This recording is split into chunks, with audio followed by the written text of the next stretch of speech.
Pak Irwan mungkin. Tes, tes. Menyambung sudah ketua. Kedengarannya? Dengar Kanda? Bagaimana host? Ada bisa mulai kah? Bisa Kanda, aman voice-nya. Oke. Yang saya hormati seluruh narasumber diskusi webinar malam ini yang sudah larut malam.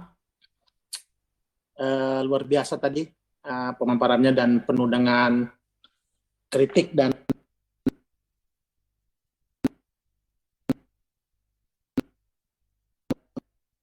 pemerintah yang mau mendengar, ya.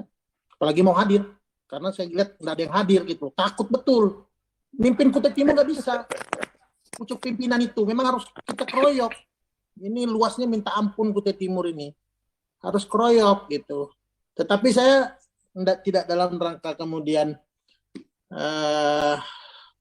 membahas secara detail di sini terkait permasalahan-permasalahan. Tapi kalau bicara evaluasi 1 tahun, tentu saya ikut bertanggung jawab karena saya ikut membangun koalisi ini, SKB. Tapi kalau disuruh beri nilai, saya kasih dari 1 sampai 10, saya kasih 6. Ya. Usaha pasti ada, tetapi saya pikir pemimpin memang harus menderita gitu. Menderita pikirannya, menderita tenaganya. Nggak bisa santai-santai. 1 tahun itu waktu yang sangat lama. Biasanya kalau buruk 1 tahun udah bermasalah, udah dihentikan. Gitu. Tetapi ini kan memang nggak bisa standar-standar nih ngurus Kutai Timur, dan tentu kalau dalam bahasa politik kami selaku pengusung ya tentu akan memberikan masukan yang tapi untuk 1 tahun ke depan jika tidak ada peningkatan naik ke 7, 8 gitu, saya pikir secara politik tentu harus ada evaluasi, termasuk mengevaluasi koalisi. Nah, tadi secara umum saya bilang ngelola pemerintahan itu kan kayak rumah tangga gitu. 2 aja itu, bagaimana pendapatan, bagaimana pengeluaran. Sadari pendapatan Kutai Timur itu apa? Pendapatannya udah bagi hasil kok. Dana alokasi umum, dana alokasi khusus, dana desa, tambah PAD. Ya, dibantu CSR yang setengah hati itu.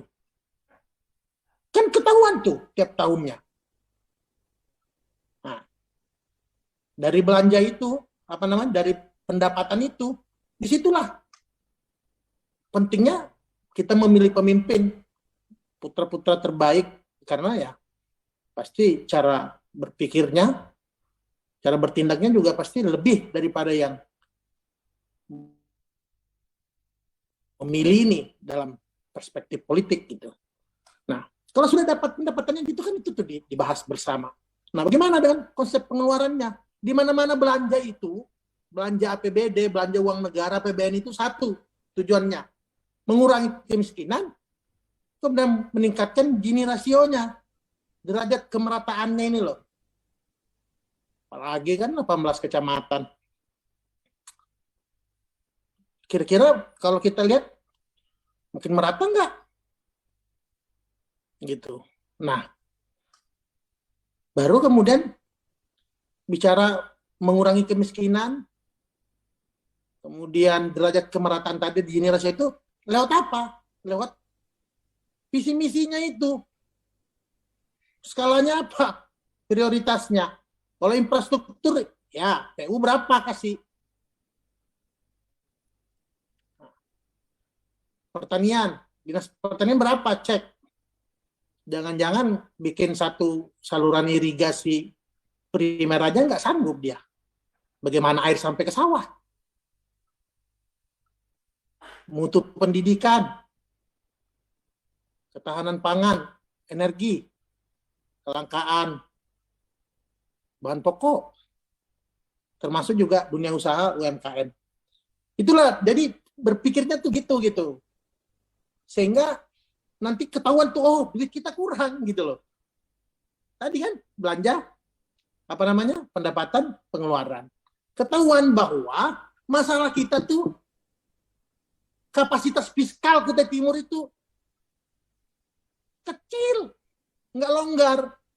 Mau berbuat apa itu nggak bisa. Nah, kalau diam, nggak mau kreatif, ke Jakarta lewat-lewat aja, nggak ke DPR. Padahal ada 11 komisi di sana yang bisa dorong anggarannya ke Kutim. Itu nggak ada penghasilan tambahan dari pendapatan tadi. Gitu loh. Ini kan sudah bertahun-tahun barang ini, barang gampang. Cuma ya politisnya yang kental. Penting lah. Sementara rakyat makin susah hidupnya. Jalan-jalanan makin rusak. Kalau ada backlog itu kekurangan anggaran untuk pemeliharaan jalan desa, jalan antar kecamatan itu. Backlog 1 tahun, 2 tahun, 3 tahun aja, makin menurun status jalannya itu. Itu akan tambah butuh biaya lagi untuk bangun rekonstruksi jalan gitu loh. Ini yang gitu loh. Nah, sehingga apa? Ya itu tadi yang disampaikan Pordi sebenarnya. Mulailah dari reformasi birokrasi, good governance. Susun bagus-bagus yang bisa kerja, pembantu-pembantu itu. Kalau pembantunya salah, nggak bisa dia ngasih masukan ke bupati, nggak bisa mendorong itu. Berikut pun dibalik lagi. Kalau sudah reformasi birokrasinya jalan, good governance-nya jalan, pastikan alokasi anggaran kita itu berbasis kinerja, berbasis output, berbasis outcome. Jelas. Gitu loh. Nah inilah kita butuh banyak gitu loh. Sebenarnya kan kalau tampungannya bagus, nggak perlu nih JSN kayak gini nih. Bikin begini. Dia bikin di ruang-ruangan yang senyap aja gitu loh. Tapi kan nggak bisa ditutupin karena orang mau belanja itu pengaruh dia itu. Kalau fiskalnya sempit itu pengaruh sampai daya belanja penduduk masyarakat itu. Nah tentu ya